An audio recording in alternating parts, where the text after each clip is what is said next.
And if you want to not answer this, because I'm going to ask you your personal opinion. Sure. What do you think is maybe the worst atrocities of freedom of information for people? Is it like North Korea, China, or what? I don't know. What's your perspective on that? What's the worst in the world? Atrocities against free information? Yeah. All right. I'm not gonna blame the repressive governments. I'm gonna blame the rich countries. I would say the current standard of copyright is the biggest barrier to information. I'll give you an example. The United Nations International Panel on Climate Change recently released a report just last month. This is the current state of climate change, the scientific consensus. They got this report. It's several thousand pages, and then the summary is like 200 pages, and then there's smaller summaries. But this is the authoritative report of what everybody in the world ought to know about climate change. This is a pretty typical practice, but they applied a conventional copyright to this document, which means that we can't import this document into Wikipedia until the copyright's expired.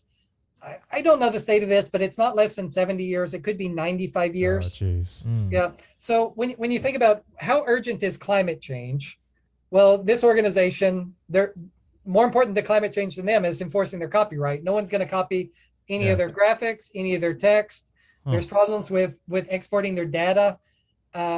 This is an English language document as well. In Wikipedia, climate change is everybody's problem. We would like to be able to translate text from this document, or even just copy and paste information out of this document, drop it into Wikipedia. Maybe we'll work it over more, but a lot of scientists have been very precise with their language and their wording in this document. We can't just import this document. We can rewrite it in our own words and cite it.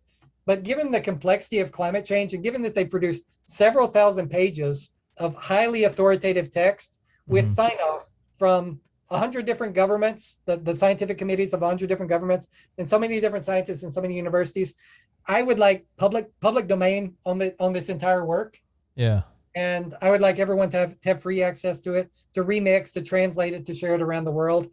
Now, it's not that this organization, I just don't believe that there's anyone in this organization who really understands the open movement or open media.